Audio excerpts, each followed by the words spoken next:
Well, no, but then do your best to ignore it. We can sleep on shifts if you want. You can sleep on shifts. I want to get a good night's sleep, adds in Greg. Okay.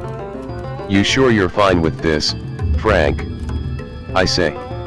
Yes, I am. Stop squealing about it before I change my mind, he answers. I shut up and finish my meal. Frank rolled up a couple of logs around the campfire. We head over and begin to talk around the campfire.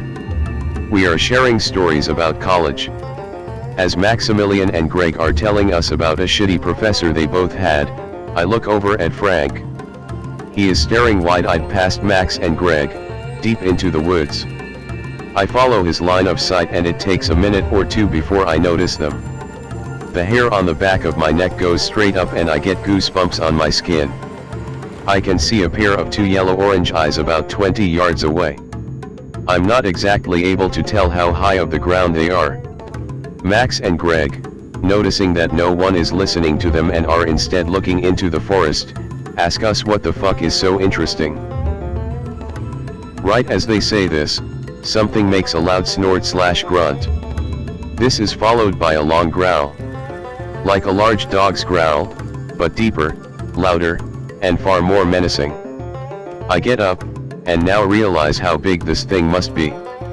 The eyes are at my eye level, and I'm 6'4".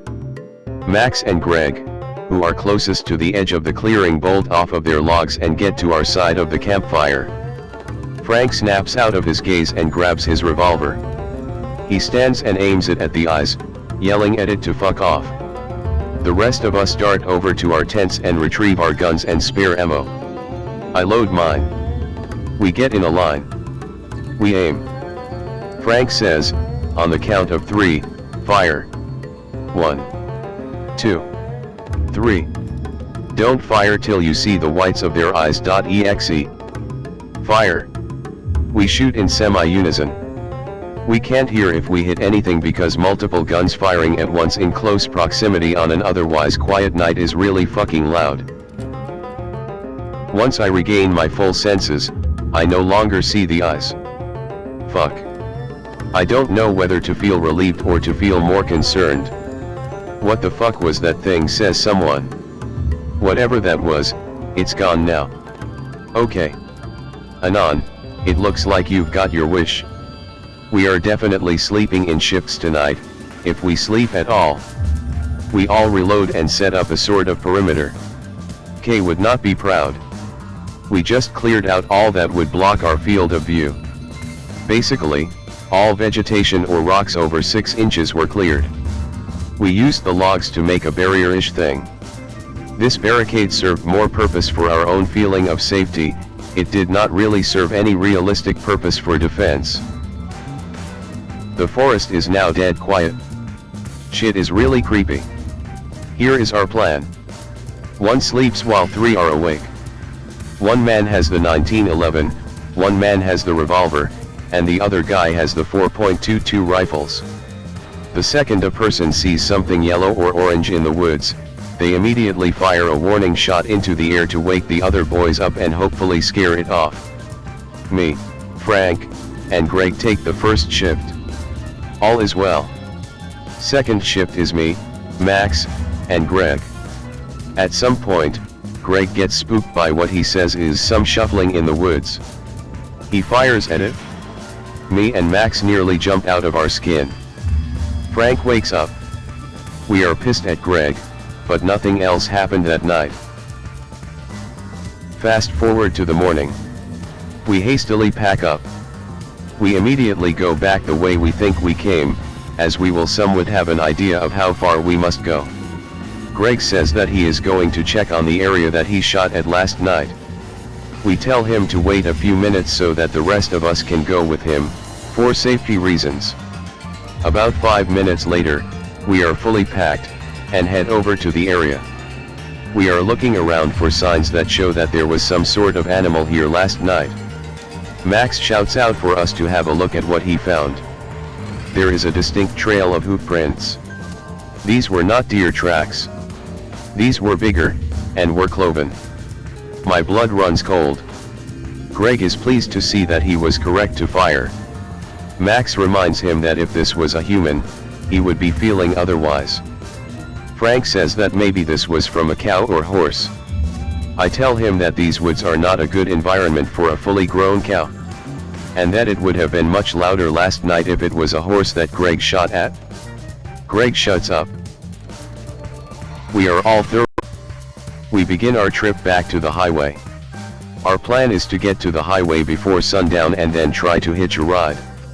We make sure that our guns are loaded and head off. We are hiking through the undergrowth as fast as possible now. We aren't the fittest people, so we are not moving very fast. However, the hike back is very different from the hike to here. Landmarks are different, or look different, or are not there at all. Fallen logs that I remember to be covered in mushrooms are instead covered in thick layers of moss. This may not sound scary or disturbing, but when you are trying the GTFO of the woods and you think that there may or may not be an animal stalking you, it is different. These differences in the landmarks and environment throw us off a bit. At roughly noon, we realize that we do not know where we are going. Greg starts to freak out. We all start to freak out. Like the retards that we were, we did not think to bring any sort of flares. It takes the four of us like 30 minutes to get our shit together. Thankfully, me and Frank had packed compasses. When we entered the woods, we went northeast. We decide that our best option is to go straight south. About a half an hour after devising the new plan, Frank spots a half-eaten deer. The deer has had its stomach torn open. Intestines aren't visible. Its thighs have been mostly consumed. Its eyes are also eaten. This creeps us out more, but we aren't too concerned by it since Frank suggested that it was left behind by some coyotes. But I didn't believe that for a second. I don't think that the other guys noticed this, but like 20 yards past the deer carcass, I saw 4 other dead, half-eaten deer. At least one of them was a buck with a full rack of antlers. I choose not to tell them, as I believe that more fear will not help us escape the woods. I was probably right to do so. Unfortunately for us, that first deer was not the only carcass that the group of us came across. Every 10 to 15 minutes, we would come across a new animal corpse. More deer, birds, rabbits, and squirrels. All are partially eaten. All have the same parts of them eaten as the first deer. Each corpse we find only adds to our anxiety and fear. But we still tell ourselves that it is probably just a pack of coyotes. This possibility brings us a sense of security, however small sense of security. That was until we found a coyote. It's half-eaten, just like the others. Judging from what was left of the creature, it was healthy and muscular. This shatters our theory that coyotes were responsible for all the dead animals. I don't know very much about coyotes, but I don't see why a pack would just turn on one, kill it, and eat it in the same fashion as every other animal. Max is the first to put 2 and 2 together. The dude goes pale. It takes a second or two for the rest of us to catch on. Oh fuck me. Mob. This epiphany shatters our last nerves. We break into a full sprint in the direction that we have been hiking in. This part is sort of a blur of sticks hitting my face, thorny plants scratching my skin, and sheer panic. I have no idea how long we ran for, but when we stopped running and regrouped, my watch said 4:45 p.m. We have 2 hours before sunset. Thankfully, no one got separated or hurt themselves during our mad dash, so we are good to go. We recheck out orientation with the compasses and continue our trek south. We are no longer finding dead animals, which puts our minds more at ease. We start to believe that the worst is over. How fucking wrong we were. The next half an hour is mundane, with the most action being Greg almost tripping and falling into poison ivy patch. It was actually kind of relaxing to just hike through the woods, believing the illusion in that it's safe. But after that calm half hour, shit hit the fan, and fast. Max was the first to notice it. He whispers at the rest of us to stay quiet. We shut up and hear it. The distant beating of wings. If you have ever been close to a large bird when it is flying, then you have an idea of what it sounded like. Only problem was, there were no birds in sight. Hide, Max whispers. Each of us scramble for a bush or a log to hide under. We are dead quiet. It takes what felt like hours for the sound of the wings to dissipate, but it was probably only 20 minutes. The fuck was that? Greg asks. I have no idea, but whatever it was, my guess is that it was responsible for all of those dead animals, Frank responds, and let's not be its next meal.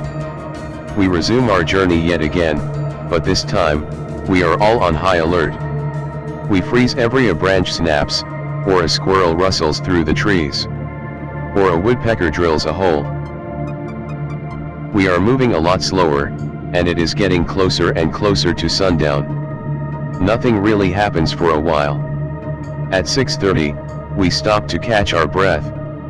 Orange is starting to appear on the horizon. I check my compass, and we are still on track. We decide on what to do.